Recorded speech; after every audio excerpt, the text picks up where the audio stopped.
না না ছিল ভাঙবে নাই কি বলছিলেন কি বলুন রক্ত হবে রক্ত মানে আপনি কি রক্ত মানে কি মানে আমাদের কাইতে রক্ত দিব কি কি চাইছেন আমি বুঝতে নাই এই যে লেখা আছে ডাক্তার লিখেছে রক্ত খুঁজছে তো এই ডাক্তার লিখেছে পয়সা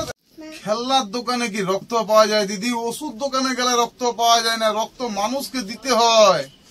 দেখুন না দাদা অল্প কেমন বুদ্ধি বি পজিটিভ দুটা ব্লাড লিখেছে রঘুনাথ হাসপাতাল কে ভর্তি আছে আপনার বলছি পিসির বেটা ভর্তি আছে বলছি ভর্তি আছে নাকি হ্যাঁ ভর্তি তো দিদি আমার ব্লাড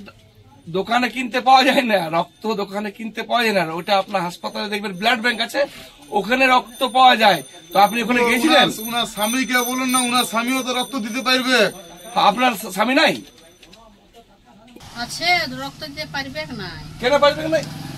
স্বামী তো আছে স্বামী কি হাসপাতাল ভর্তি আছে কি না তো তাইলে বলছে নিতে পারবে না যে কাজ করবে না রক্ত দিলে হবে তো কাজ তো রক্ত দিবে কাকে আপনার পরিবারকে দিবে তো তো আপনার ঘরের লোক যদি রক্ত না দেয় তো অন্য কে তোকে দিবে দিদি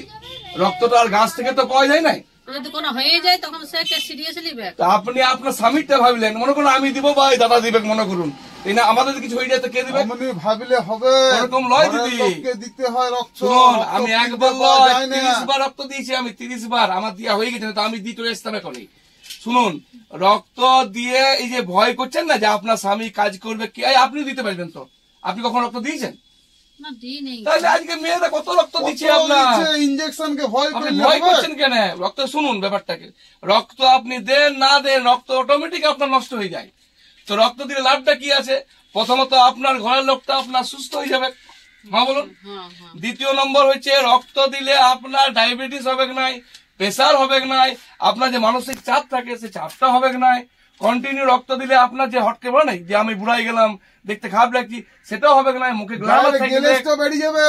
এবং আপনি সব থেকে বড় পুণ্যের কাজ করছেন যেটা হিন্দু বলুন আর মুসলমান বলুন মানে যেটা সব বলে না পুণ্য কামাইলাম সেটা পুণ্য কামানো হয়েছে ভয়ের কিছু ব্যাপার নাই আমিও রক্ত দিয়ে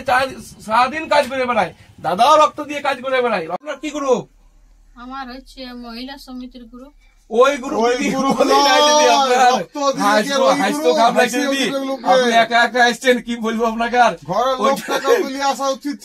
বন্ধন গ্রুপ মহিলা গ্রুপ এই গ্রুপ ওই গ্রুপ নয় এটা আপনার আমাদের রক্তে নানা রকমের গ্রুপ হয় A positive B positive O positive AB positive ওগুলোর মধ্যে গ্রুপ হয় আপনি জানেন কি বিষয়টা না জানিনি বলেই তো আমি বলছি তো চলুন আপনি আমার সঙ্গে হাসপাতাল চলুন আপনার গ্রুপ টেস্ট করে দিচ্ছি যদি মিলে যায় তাহলে আপনি রক্তটা দিয়ে দিবেন আপনার স্বামীর গ্রুপ তো জানেন না আপনি গ্রুপ সম্বন্ধে আপনার আইডিয়া নাই এগুলো জানতে হয় আর আমাদের শরীরের মধ্যে কি কি রোগ আছে রক্ত যখন দিতে যাবেন ডাক্তার পরীক্ষা করবে আগে শুধুই রক্ত নিবে না তখন আপনিও ধরা পড়ে যাবে যে কোনো রোগ আছে কি না আছে আপনি মরতে বেঁচে যাবেন আর যদি ভালো থাকে তাহলে তো জীবনটা বেঁচে যাবে লোকটা আর একটা বিষয় আছে বলুন পরীক্ষা হয় না রক্ত দিবার সময় যে অনেকে ভাবি না আমরা রক্ত দিলাম আর অন্য পেশেন্টকে দিয়ে দেবে সেটা লয় ফিল্ম স্টাইল লয় যে আপনার রক্ত সঙ্গে সঙ্গে যাচ্ছে পেশেন্টের কাছে আমরা তো তাই ভাবতাম এদিকে ফুটছে আর ওদিকে দিচ্ছে না না রক্তটা নিবে তো নেওয়ার পর একটা টেস্ট হয় যেটা আপনার বাইরে আমরা যদি পরীক্ষা করতে যাই তো কমসে কম 3 থেকে 4 হাজার টাকা খরচা আছে সেটা আপনি বিনামূল্যে পাইছেন আর যদি ওগুলোর মধ্যে আপনার কিছু হয়ে থাকে আপনাকে পার্সোনাল দেবে নাম্বার থাকে না ওই নাম্বারে ফোন করবে দেবুদা আপনার এই রোগে আপনি আক্রান্ত আপনি ডাক্তার দেখান আর যদি আপনার কাছে ফোনটা না আসে তো জানবেন আপনি সুস্থ আছেন বুঝতে পারলেন বাঁচাইলেন বাবা আমি জানতাম না আমি রক্ত দিয়েছি বহুবার কিন্তু কখনো বুঝি না এগুলা আপনি দিয়েছেন তাকে তো একবার দিলাম দুবার দিয়েছি ঠিক আছে বছরে আপনি 3 বার দিতে পারেন যদি তাও ভয় করেন তো 2 বার কমসে কম দিবেনই ঠিক আছে তাহলে রক্ত দিবেন তো আপনার কাছে আসে পরে আমি জানতে পারি যে রক্তের কত মূল্য